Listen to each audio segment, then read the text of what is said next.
তাৰপিছত আল্লাহ পাকে কয় যে ইন্না নাহনু নাযালনা যিকৰা ওয়া ইন্না লাহু লাহাফিজিন, যে মই এই কোরআন পাক নাজিল কৰিছো, এই কোরআন পাকৰ মালিক মই, এই কোরআন পাকৰ নাজিল মই, এই কোরআন পাকৰ সৃষ্টিকাৰী মই, এই কোরআন পাকৰ কালাম মোৰ। ওয়া ইন্না লাহু লাহাফিজুন লাহাফিজিন, আৰু মই কোরআন পাকৰ হেফাজত কৰিম, মই কোরআন পাকৰ সংৰক্ষণকাৰী। তোমালোকে কোনো মানুহে কোরআন পাকক শেষ কৰিব নোৱাৰিবা, কোনো মানুহে তোমালোকৰ কোনো কোরআন পাকক শেষ কৰিব নোৱাৰিব, খতম কৰিব নোৱাৰিব। সুবহানাল্লাহ। এই যে আল্লাহ তাআলাই ক'লে কোরআন পাক সংৰক্ষণ আল্লাহ তাআলাই কৰিব, আল্লাহ নিজৰ দায়িত্বত কৈছে কোরআন পাক সংৰক্ষণ কৰা, কোরআন পাকৰ হিফজ কৰা। ইন্নাহা লাহু লাহাফিজুন ওয়া লাহাফিজিন, এই যে হাফিজিন হাফিজুন, হাফিজ তাৰ পৰা আহিল শব্দটো কি হাফিজ। হাফিজ হাফিজ হাফিজ শব্দটোৰ অৰ্থ হৈছে সংৰক্ষণকাৰী, সংৰক্ষণকাৰী, হেফাজতকাৰী।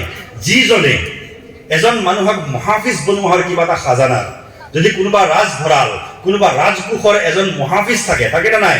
মহাফিজ মানে তাৰ সংৰক্ষণ কৰে, তাৰ চকীদাৰী কৰে। আল্লাহ তাআলাই নিজৰ কালামৰ চকীদাৰী, নিজৰ কালামৰ সংৰক্ষণকাৰী কাক বনাইছে? কাক বনাইছে আপোনালোকে কওক, কাক বনাইছে?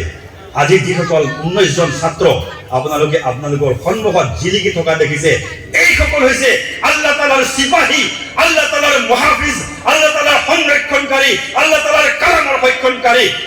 এইসকলৰ মা বাবা, এইসকল হাফিজ সৌভাগ্যৱান, এইসকলৰ মা বাবা সৌভাগ্যৱান, এইসকলৰ অঞ্চলবাসী সৌভাগ্যৱান, এইসকলৰ শিক্ষকসকল সৌভাগ্যৱান, এই মাদ্ৰাছাৰ কমিটিৰ মেম্বাৰসকল, কমিটিৰ সভাপতি সম্পাদক, এই অঞ্চলৰ সমগ্ৰ ব্যক্তি, সমগ্ৰ মানুহ, মতা হওক মহিলা হওক পুৰুষ হওক, সকলো সৌভাগ্যৱান।